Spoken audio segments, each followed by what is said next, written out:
there, LinkedIn. Hey there, worldwide. And hello, Tom Hanks.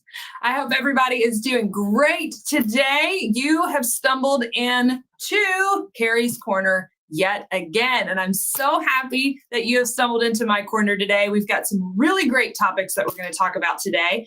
I am here to answer all of your English language questions as usual, or immigration questions or nursing questions.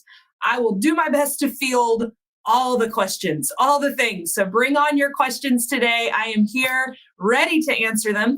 Unfortunately, it is just me today, no special guest, just me giving my thoughts and tips and tricks on English language exams and all those fun things. But you do have me. And of course, we have Tracy in the background, who is our go-to researcher. He will definitely be looking up any questions that you guys have that I may not be able to answer. So with that being said, of course, my I am very busy clipboard says that we are currently, Ron Hoppy is in the Philippines at the PNAA conference happening this week. So if you are in Iloilo City, or you can get to Iloilo City, make sure you go say hi to Ron Hoppy and the wonderful people with HRPC and Worldwide. Great opportunity to ask some questions about the immigration process. A lot of people don't realize this, but Ron Hoppy himself is an immigrant to the United States. He is from Canada. Him and his beautiful wife, Sherry, came over to the United States. So he is a definite primary source for the immigration process. A lot of people don't recognize that, but Ron himself has gone through the process. And then my final announcement, I know not many announcements this week, but my final announcement is that we have a webinar next week, and we have a webinar series for those of you guys who do not know. Hello, Eden. Hello. I'm trying to see, I have a reflection on my screen. Sunana? I don't know, but you're in Nepal. Hello. Thank you for watching. A lot of people don't realize that we do a really cool webinar series that explores opportunities in other states.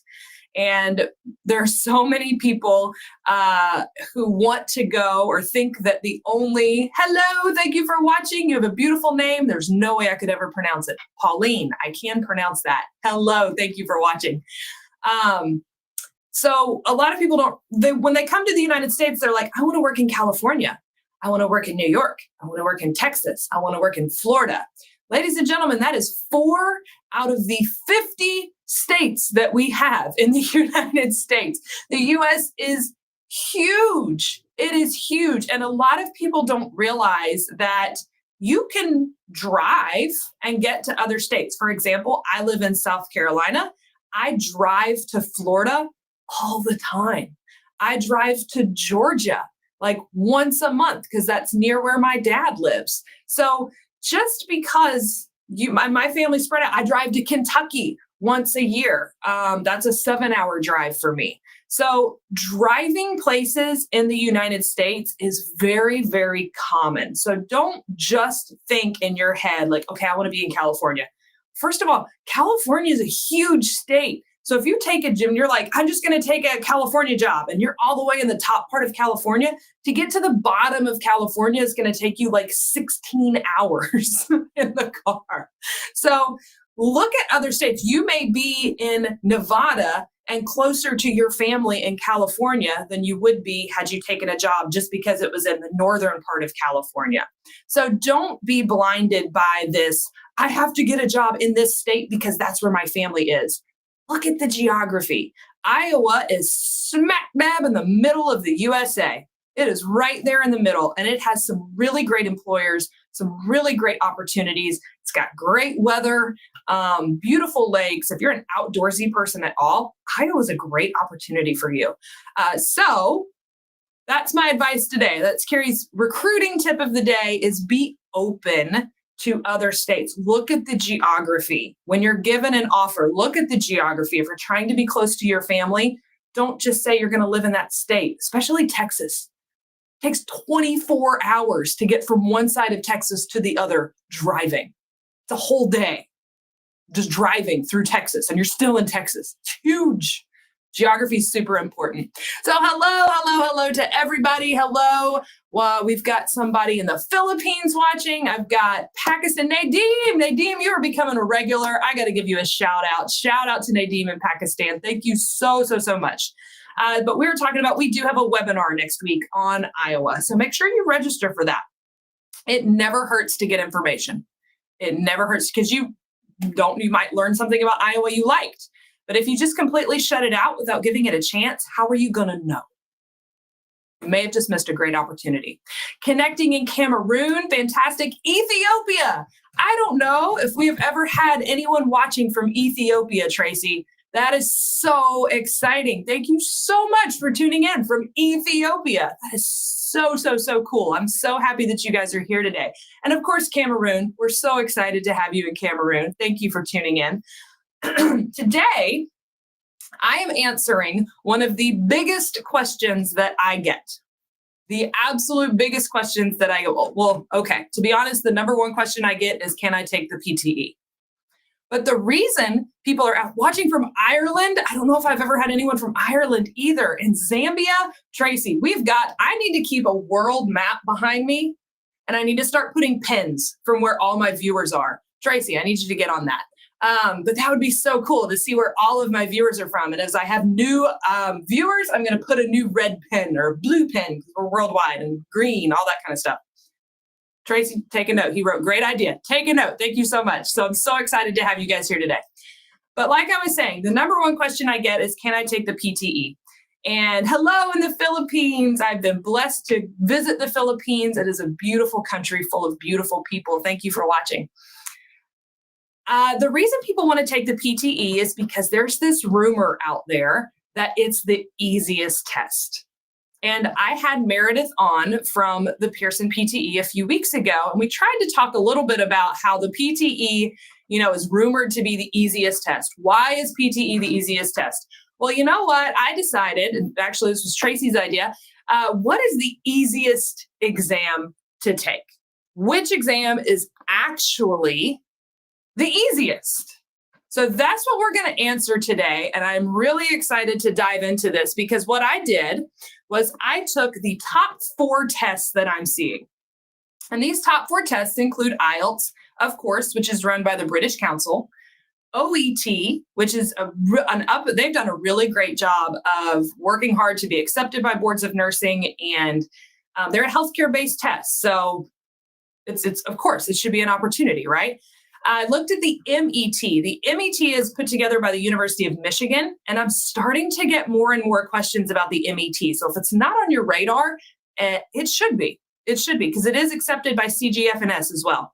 And then finally, I've got PTE, who is put together by our wonderful folks at Pearson. So those are the 4 tests that I'm looking at today. Some of you may be wondering, why is that TOEFL on there? TOEFL is pretty much, TOEFL and IELTS go hand in hand with what they're testing, how they're testing, because both of those tests were definitely built for academic or higher education. That's what those tests were built for. So you can kind of equate TOEFL and IELTS and put them in the same category. The 2 biggest differences between TOEFL and IELTS is the speaking portion. IELTS is done in person, TOEFL is done on the computer. And then, of course, the time length. IELTS still takes around 3.5 to 4 hours to complete in its entirety. TOEFL has knocked it down to 2 hours. So that's why TOEFL's not really, and plus I don't see that many people taking TOEFL anymore. As of this month, in the month of January, I've only had 1 nursing candidate take and pass the TOEFL. There's Arlene. Hi, Arlene. Hello in Jamaica. Hello. So let's get into it. So I broke it down by section, because I don't want to just throw it out there. Number 1, here's the easiest test. That'd be no fun. I broke it down by section. And I do want to give this disclaimer, that easiest test. So if I have anyone from the University of Michigan watching, or Pearson, or OET, or IELTS, British Council, if you're watching, please do not think that just because I'm calling this the easiest, that means it's easy. Okay? I'm just comparing these 4, and of these 4, I like to do this because let's say that you've taken a test before and you've noticed that you really struggle with the reading portion. I'm telling you which test has probably, instead of easiest, I like to say user friendly. Okay. It's going to be a little more user friendly than the other tests, or it might be that the way they've structured it might just be simpler to pass than the other tests I'm comparing it to. So let's dive in. And the first one I've got is the easiest reading section is actually the MET. Yeah, the MET. And the reason I put the MET was because the MET specifically has a grammar section. Now, in the United States, if you were to take and I'm going to say a Filipino candidate, okay, and a Filipino student, let's say they're in 10th grade, the equivalent of 10th grade, and a 10th grade US student, and I gave them the same grammar test, 9 out of 10 times, the Filipino student is going to do better than the American English-speaking student. Grammar is not something that is taught very well in the United States. Now, I do have English teacher friends out there, and I know that they're doing a great job. They're doing a bang-up job with grammar, but it's just not.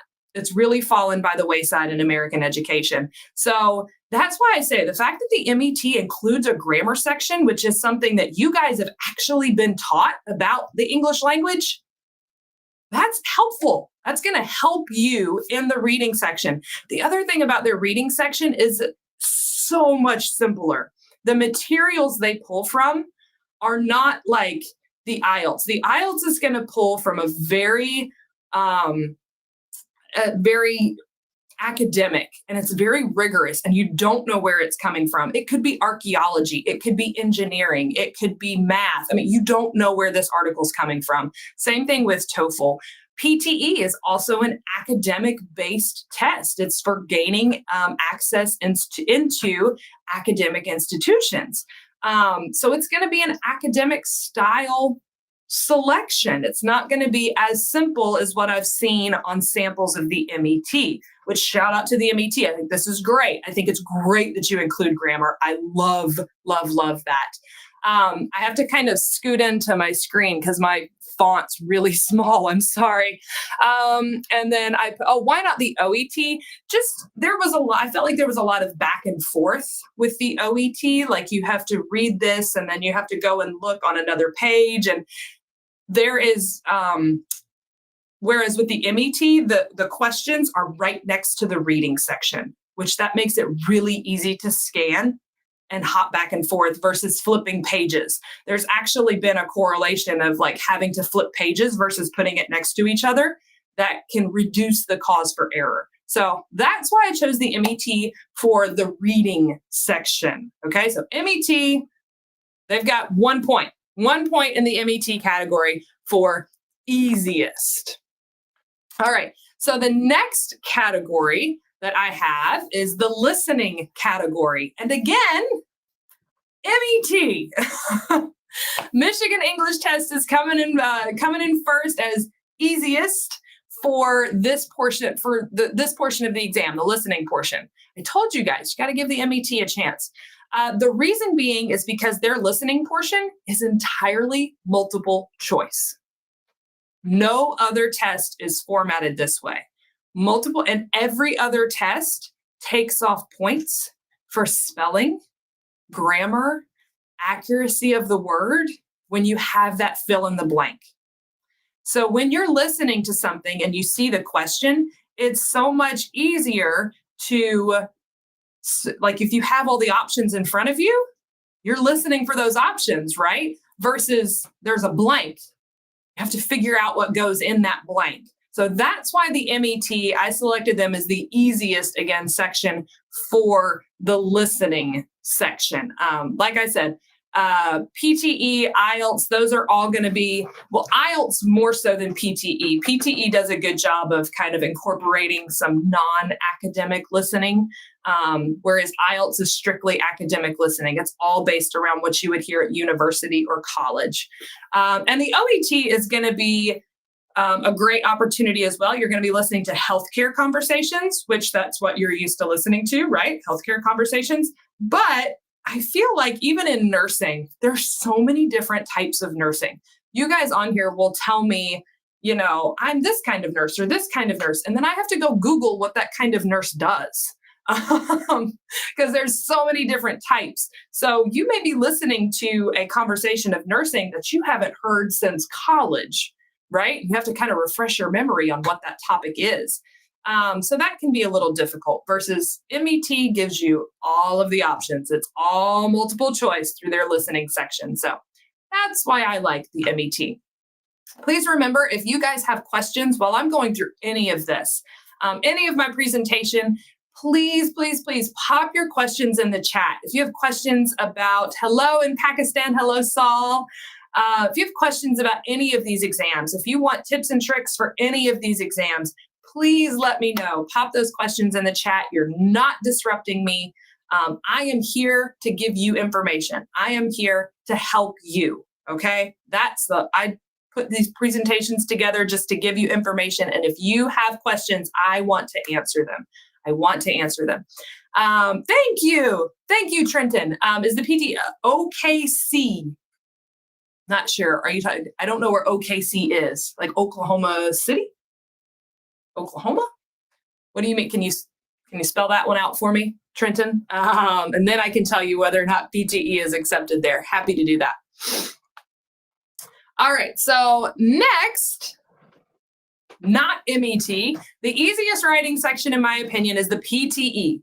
And the reason that it's yes in Oklahoma, fantastic. My next question for you then is going to be, do you have a current U.S. nursing license? That means you've taken the NCLEX, you've got your license already in the United States, in a state, doesn't have to be Oklahoma, in a U.S. state, and that means you'll be applying by endorsement. So you'll be endorsing your license. When you endorse your license, there's usually a lot less hoops to jump through and a lot more English exams are accepted by endorsement versus examination. Is MET accepted by CGFNS? Yes, it is. Absolutely, it is. The MET is accepted by CGFNS. So Oklahoma, yes, you have a valid license in New York. I am pretty sure I'm gonna go check. I have another computer pulled up.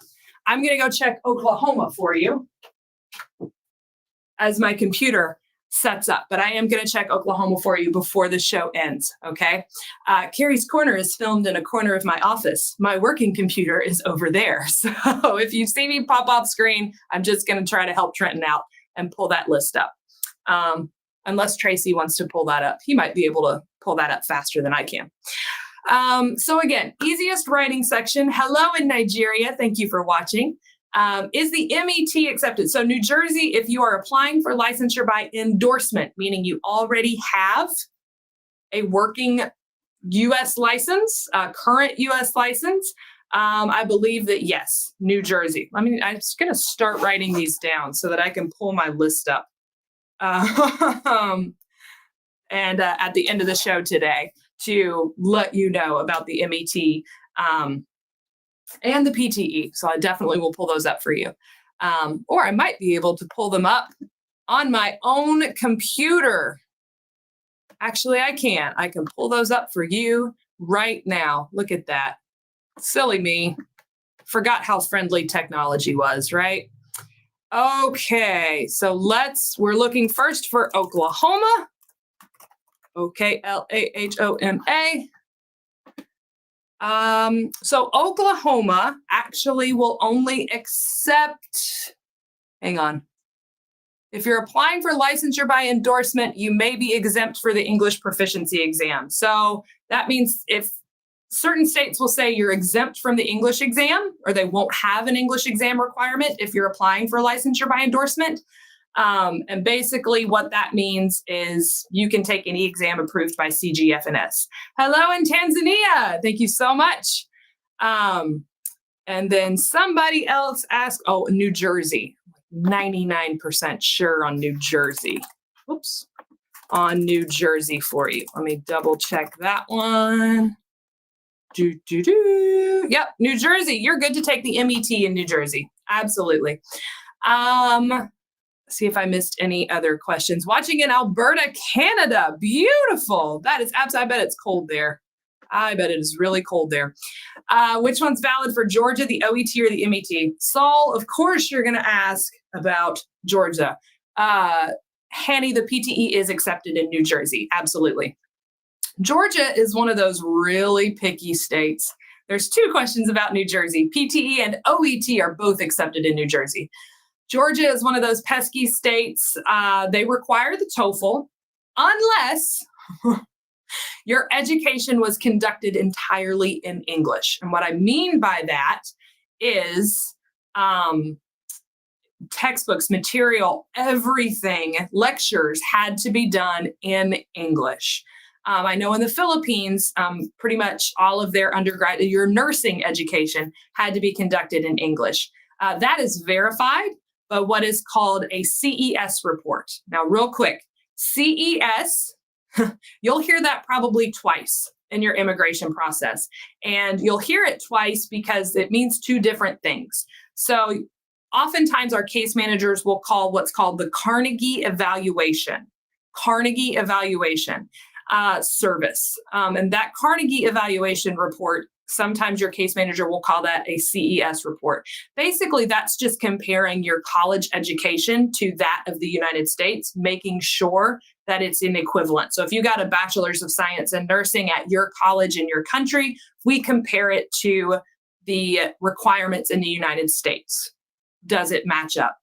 And then CGFNS has another report called a CES report, and that's a credentials evaluation. That takes into consideration your education, your professional licensure, all that fun stuff. And on that CES report, the CGFNS one, it will state about your education being in English or not. It'll say undergraduate education or nursing education completed in English. So that's what Georgia looks for. They require a CES report. That's what they're looking for. So that's why Georgia's so hard to answer. They require the TOEFL unless your education was in English. Now, some people may state, yes, my education was in English, but the CES report doesn't reflect that, and then Georgia will require the TOEFL. Do you need an active past PTE result with the visa screen be enough for license endorsement? No, you need an active. In order to get the visa screen, you have to have, this is for David, in order to get your visa screen, you have to have passed an English language exam. PTE is accepted for the visa screen. Absolutely. Hello in Kenya. Hello in St. Lucia. Holy smokes. All the things. I think I've gotten all the questions. I think I've hit all the questions for now. Hopefully. You are more than welcome. Please, I love the questions. Keep the questions coming. That's why I'm here. So I was talking about the easiest writing section. The reason I put PTE in is because it's linked in with the speaking section. It's right there with the speaking section. You have a one-word answer, and then you have a sentence response, and then there's a brief essay that's a minimum of 200 words, but a maximum of 300 words. That's the PTE. All of these tests have a writing requirement. They have a written response requirement. And I've never seen anyone, I don't think, not pass the writing portion of the PTE. So I think they're pretty fair on their scoring. They use what's called AI or artificial intelligence for their scoring. Some people think that makes it easier. They think that human raters are more difficult, which OET, IELTS, and pretty much everybody else uses a human rater to score their writing. So that adding that human element can make it more difficult to reach the necessary scores. That's just a thought. OET is, their writing is great. I love the OET's writing. It's a referral letter usually, but some nurses may have not had to ever write a referral letter. So if you've never had to do that type of writing, that's going to be really hard for you. It's going to be really hard. But you know what's coming, so you can prepare for it, which is a great thing. The IELTS has 2 writing tasks, as does the MET. Both of them have 2 writing tasks. They're actually pretty similar in their writing. The MET writing prompt 1 is very similar to the speaking task of IELTS part 2. It's just instead of speaking the responses, you're writing the responses. They're very, very similar in how they're set up. But IELTS requires that really long essay. They have, there's a diagram that you have to analyze and get into. And if you don't understand that diagram, you're lost on that one. You don't even know where to begin. So that can be really, really, really hard to answer. And then there's an essay. What if you don't really have an opinion on what they're having you write an opinion about? That can be difficult. The writing portion of all of these exams, I think, are really difficult, as they should be, you have a visa screen, your PTE expires in 2 years. Okay, I see what you're saying. So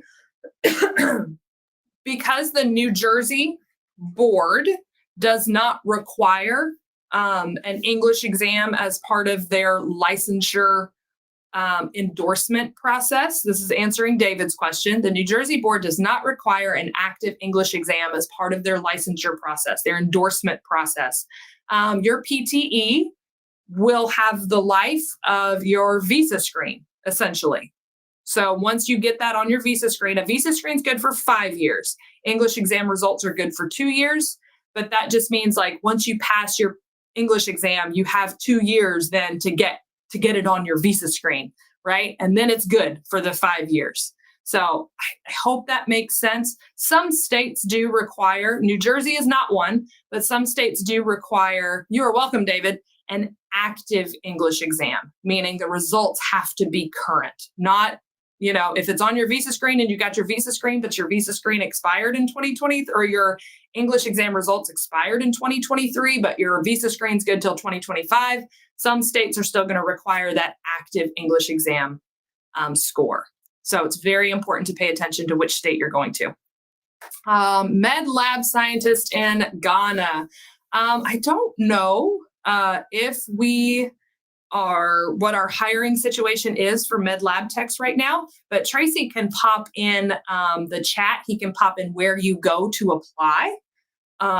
That's always where I tell people to start is you got to submit your resume. You got to submit that application and the resume in order to be considered. So very, very important.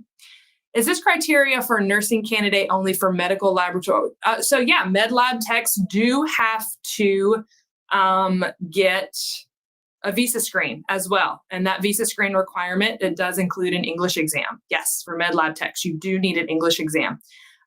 We are currently accepting med lab scientists. To my knowledge, we only have one employer right now who is doing H-1B visas. That's what Kelsey talked about last week. We have one employer doing H-1B visas. I don't think it is a med lab tech, though. I don't think they're hiring med lab techs. I don't think that employer is.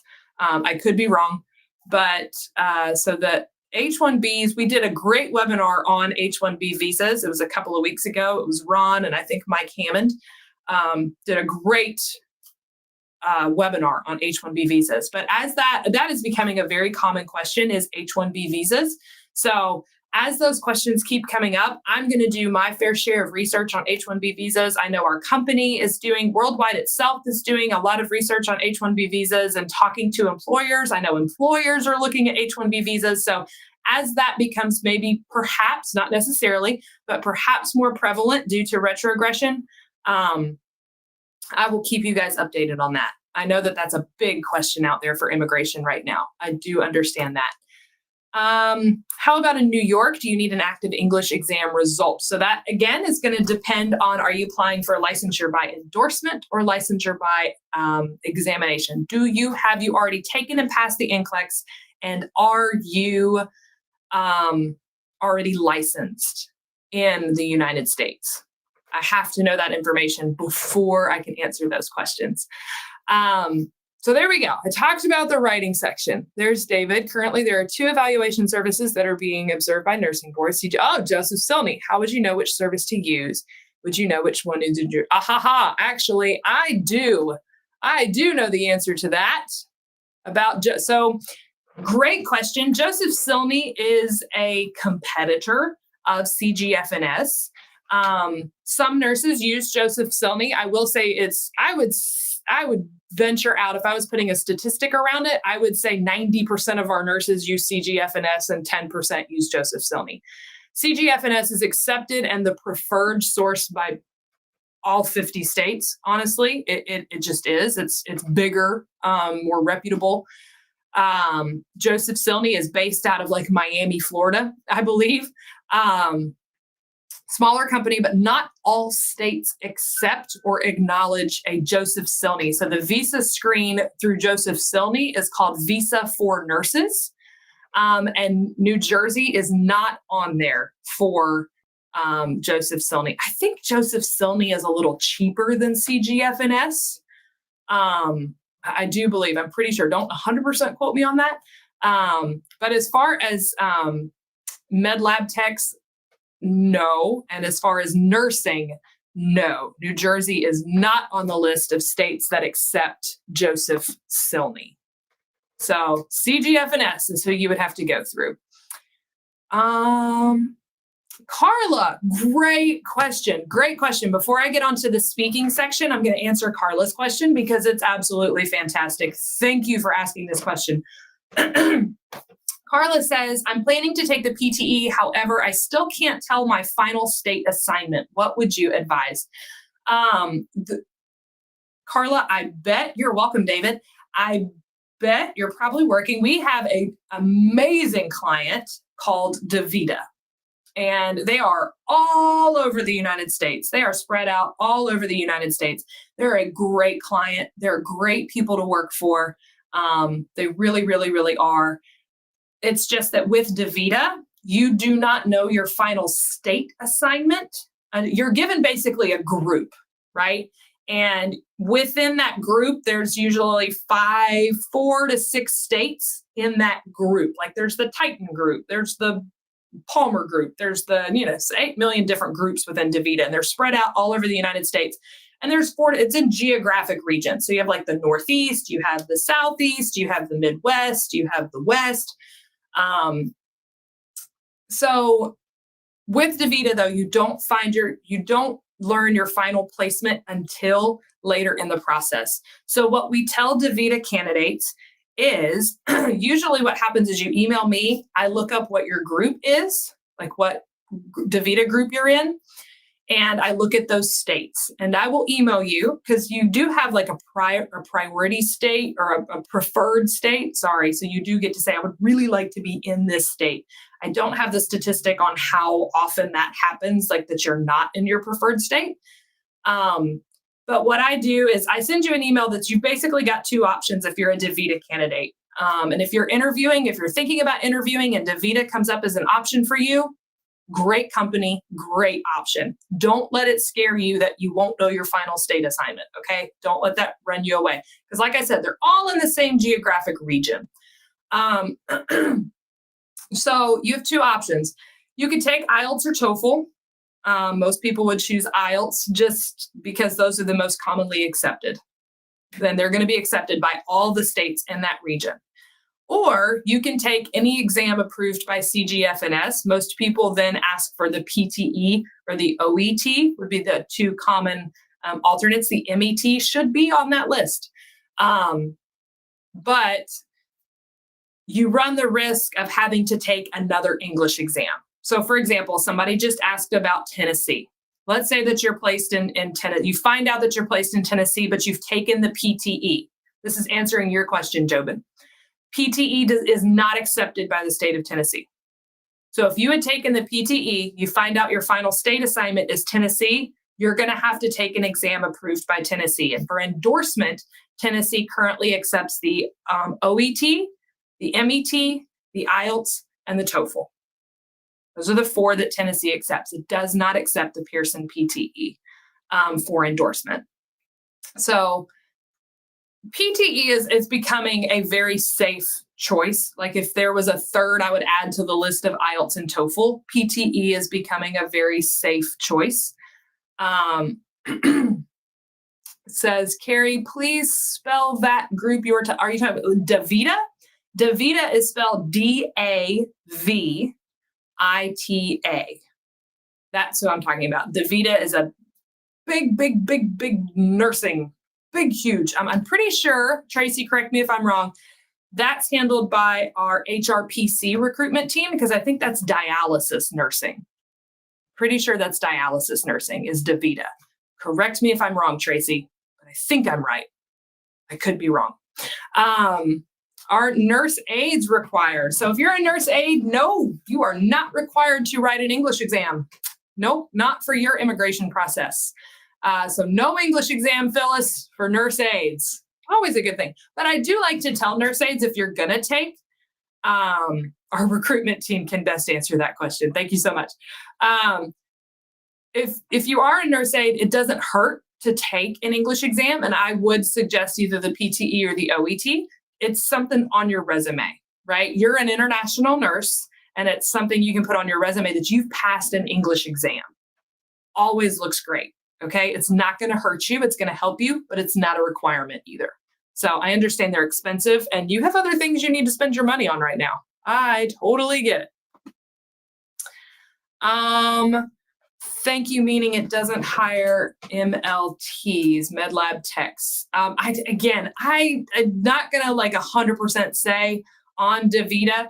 If you're a med lab tech, Masa, then I would strongly suggest if you put your resume in and you submit interest on our website, then they will contact you. Our amazing recruitment team will contact you with, job opportunities that fit you, that you're able to do. So that's who I would, that would be my advice to you, is trust our recruiting team for sure. Our recruiting team knows more about who does what and who goes where and all those kinds of things way better than I do. So finally, the easiest speaking section. Eden, I'm going to get to that question. That's a great question. I'm going to get to your question in just a second.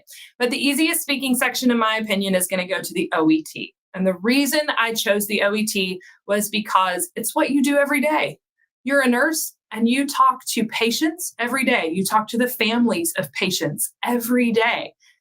This is the most comfortable conversation that you could possibly have. It's going to be a lot easier to pretend to have a conversation with a patient than it would be to have a conversation with an IELTS person who's staring at you with dead fish face, asking you about your most recent experience at an art museum, right?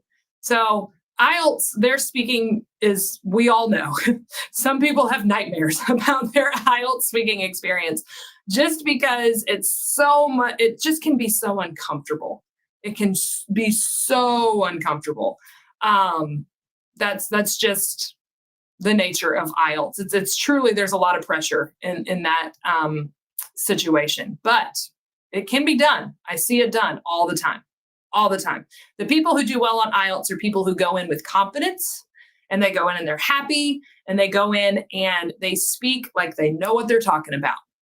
There's not a lot of verbal pauses. They just talk. You just get it all out there. Those are the people I see do well in IELTS. PTE is a close second, just because the longest you have to speak in the PTE is 40 seconds in length. So they're a close second to the OET, but again, it's a mixed bag. You're not 100% sure what you're going to be talking about, or what you'll be asked, or what you'll be asked to read, any of that. The MET speaking section is still one of my favorite speaking sections because it does build with difficulty as you go. So you may start with an image and you describe an image, and then there's a question about that image. And then it's, can you relate? Like, is there a personal time you can relate to this image? And then it gets more difficult based on your comfort level and your ability. There's no point where I feel like it's an awkward pause and you're uncomfortable. So I do like that about the MET. But again, it's that kind of unpredictable, not really know what I'm going to get.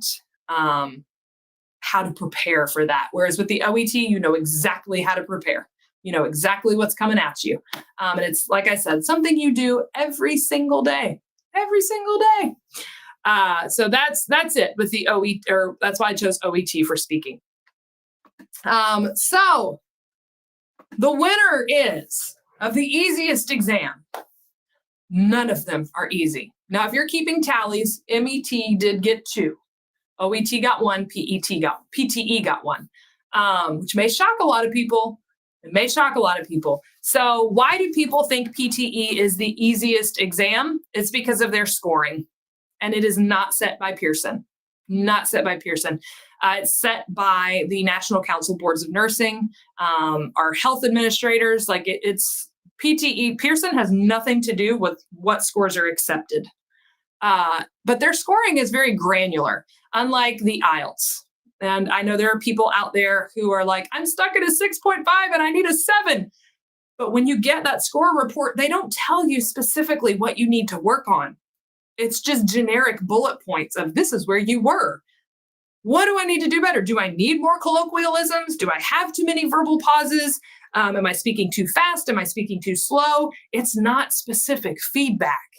And that's something I wish IELTS would do, is give specific feedback on how you can improve. Stop just with the generic reporting. PTE has a very granular reporting system. Like they're going to tell you, not that you got, a 6.5, they're going to tell you, you got a 58. What does a 58 exactly mean? It's very granular. So I do like that about PTE. Their scores are easier to obtain is really it. The test itself, not easier when compared to the others. It's just easier to obtain. The MET scores are, I think, fair. The MET scores are set exactly to the Pearson PTE scores. They are set almost exactly the same. It's just that MET requires like a 55 overall and a 55 in speaking, whereas the PTE requires a 55 overall, but no subsection lower than a 50. So that's the difference between those two scores. And then OET, why would people consider it the easiest? I would say the OET, it's a healthcare test. It's an English test for healthcare workers. So it's built for you. When you register for the test, you're going to put that you're an RN. And so 2 of the sections are going to be specifically for RNs. Speaking section's one of them. So it's a test built for healthcare workers. That's why the OET I would consider an easier test. If you'll notice, I did not list IELTS and TOEFL on here because I'm here to tell you, in my opinion, and if you have to do it, I'm here to help you prepare. I know you can do it. You'll be fine. Thousands of people do it every day. IELTS and TOEFL are not easy. I just don't think there's any section on either of their tests that are easy. And it's because of their rigorous, university to get in a university requirements. But the difference is they're built for university, right? The required scores to get into university with an IELTS or TOEFL are substantially lower than the requirements by boards of nursing. Yeah, to get into university, taking IELTS or TOEFL, you need like a 65 or a 70 on TOEFL. Whereas for a nurse, you need an 83 or an 84 overall, and a 26 in speaking, which is almost perfect. So those score requirements for nurses on IELTS and TOEFL are very difficult to obtain. They're very rigorous, and those tests are very rigorous. They're exhausting. I just feel like after OET, MET, and PTE, you don't walk away quite as exhausted as you do with IELTS and TOEFL. So that's just kind of overall my opinion on all of those tests. So let me get to some of your questions right now. Eden asked a question, is it enough to review for 15 days? Well, Eden, that depends on the person. If you're living in the United Kingdom and you are speaking and reading and listening and writing in English every single day as part of your job, then yeah, 15 days is plenty to review, because really you just need to become comfortable with the test setting, with the test structure. I'm going to tell everyone the key to all of these tests is preparation. You have to know the test before you go in. Knowing what to expect is going to help you be more successful on the test. So taking practice tests, becoming comfortable with the test format, those are keys to being successful on these tests. Those are the biggest keys to being successful on these specific types of tests. I have no clue what the common machines are in DaVita dialysis. That is a question specifically for DaVita. I have no clue what machines they use, but they'll go over all that. If you accept an offer with DaVita and you are onboarded with DaVita, they're going to make sure that you are ready to do your job. So don't stress about that. Don't try to, practice on the machines ahead of time. Nope, they're going to train you. You'll be fine. You will be fine. You got the idea that there's an MET. How many months or years have we had the MET? So the MET's been around for a little while. It used to be called the MELAB. It was like the Michigan English Language Assessment. And I forgot what the B stood for, but they underwent a facelift, if you will, an upgrade, and now they're just called the Michigan English Test.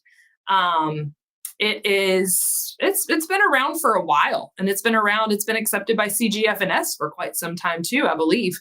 But it's a great test. It is a great test. Shout out to the University of Michigan and the MET. They just published an article, or they're publishing an article about Worldwide. And I was very thankful to be invited to discuss Worldwide with one of their amazing marketing team members or their writers. And we had a great discussion about immigration, about the MET. So once that's out, Tracy's going to put it on our website so that everybody can check it out. But shout out to the MET for highlighting Worldwide in such a positive way. What's the most preferred English exam accepted in any states? I'm a dialysis nurse. You don't have any idea about this. Bless your heart. But if you're a dialysis nurse, I hope you're applying with us. What was I going to say? Your question. I have to go back and read your most accepted exam. TOEFL is the only exam accepted by all 50 states. TOEFL is the most accepted. IELTS comes in second. PTE comes in third. Yep. So TOEFL is the only exam accepted in all 50 states. So, but that's why I tell people, wait until you know what state you're going to, or if you're a DaVita candidate, wait until, get your job offer. Then we'll tackle the English exam, because the English exam does have a shelf life of 2 years. So that is it. That is all I have for you today. Ways to improve your English, of course, practice every day, find a buddy, watch Kari's Corner, and ask your case manager about our free English language courses if you're already a nurse with us. So I am so happy that you stumbled into my corner today. I hope today's session was informative. I know it wasn't as fun. I didn't have any cool guests, but my goal was to kind of debunk the myth that PTE is the easiest exam, because everybody out there wants to take PTE. So there are other exam options. You do have options, and I am happy to answer any questions you have about what your options are. Happy to discuss any of these English exams with you. So thank you so much. Join us next week. Believe it or not, ladies and gentlemen, I am so pumped because I have Marlo Bench. Yay! Marlo Bench is the director of our all of our case managers. And she's located right here in the Charlotte office. Marlo is my buddy. She's my go-to gal. She and I have great conversation, but any of those questions you have about your immigration, your timeline, your paperwork, why do we need to know this? What do I do if I get pregnant? I don't know how to add a child to my petition. What about my husband? Or what about my wife? All of those questions can be answered by Marlo. I'm putting a lot of pressure on Marlo, and she doesn't even know it. But she's going to love it. She'll be ready. She's great. Marlo has immigrated herself to the United States. Marlo is from Canada. So she's gone through the immigration process as well. So talk about some primary source right there. But she's the director of our entire case management unit and department. So I'm excited to have Marlo on next week. But until then, I'm going to give you one more friendly reminder, and it's don't face the corner, face the world with Worldwide. Have a great week, everyone, and I'll